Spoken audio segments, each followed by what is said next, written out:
Assalamualaikum warahmatullahi wabarakatuh. Perkenalkan nama saya Juliandra Pranata dari Politeknik Elektronika Negeri Surabaya. Di sini saya akan mensimulasikan post-test praktikum VSM menggunakan ROM. Pertama, di sini saya memiliki NRP 034 dari entity ROM yang saya gunakan, yaitu clock adalah sebagai input, reset sebagai input, enable sebagai input, read ROM sebagai input, ada sebagai input dengan menggunakan fungsi STT logic vector 3.0, data out digunakan sebagai port output menggunakan STT logic vector 7.0. Lalu di sini terdapat 15 alamat data. Pada alamat data yang ke-0 diisikan data yaitu 2. Pada address data yang pertama yaitu berisikan nilai 5. Kedua adalah penilaian 0, ketiga adalah penilai 1, keempat adalah penilai 8, kelima adalah penilai 1, keenam adalah penilai 0, ketujuh adalah penilai 1, ke-8 adalah penilai 1, penilai 1, dan 10, sehingga 15 ini adalah berisikan 7, yang dimana I plus J, yaitu nilai I adalah 3 dan J adalah nilai 4, sehingga address 10 hingga 15 kita isikan data ke-7.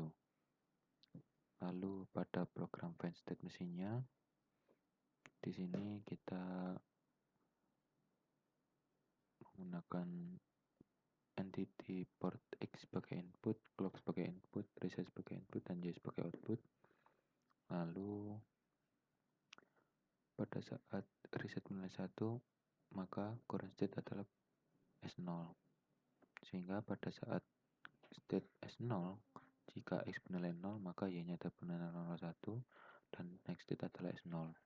Apabila X bernilai 1, maka Y-nya adalah 001, sehingga next state-nya adalah S1. Dan apabila pada saat S1 X-nya bernilai 0, maka Y-nya adalah 001, maka kondisi next state-nya adalah S2. Apabila X bernilai 1, maka Y-nya adalah 0, sehingga kondisi next state-nya adalah S0. Di sini, kondisi next state pada X bernilai 1, kita lihat pada saat nilai I tadi. Nilai I adalah kita bernilai 3. 3 dikurang 3 adalah 0, sehingga kondisi state-nya S0. Dan apabila pada saat S2, jika X bernilai 0, maka Y-nya adalah 0101, sehingga next state-nya adalah S3. Dan apabila X bernilai 1, maka Y-nya adalah 0101, sehingga next state-nya adalah S2. Dan pada saat S3, jika X-nya bernilai 0, maka Y-nya adalah 0110, sehingga next state-nya adalah S3. Dan apabila X bernilai 1, maka Y-nya adalah 0100, dan pada kondisi next state yang ini sama dengan kondisi yang di atas, yaitu nilai I saya adalah 3, sehingga kondisinya adalah S0. Setelah itu kita verify cek sintak.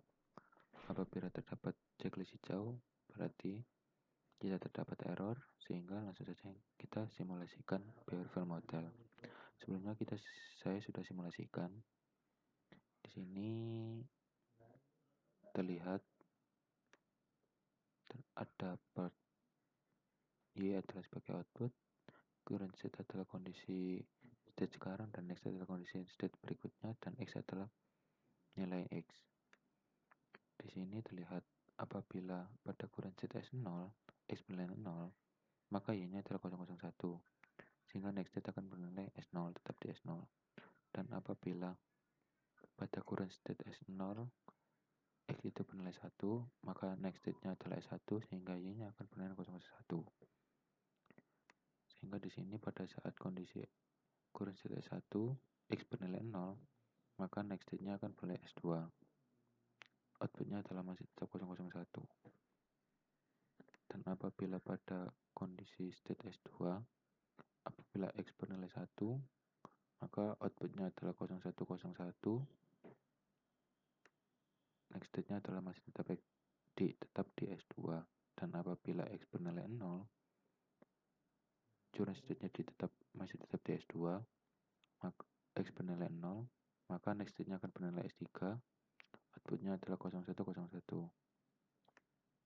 Dan apabila current state-nya S3 dan X bernilai 0, maka tetap di kondisi next state tetap di S3 dan outputnya adalah 0110. Dan apabila X-nya bernilai 1, maka X bernilai 1, dia akan menuju state S0 dan didapatkan output yaitu 0100. Sekian simulasi dari saya, kurang lebihnya mohon maaf. Assalamualaikum warahmatullahi wabarakatuh.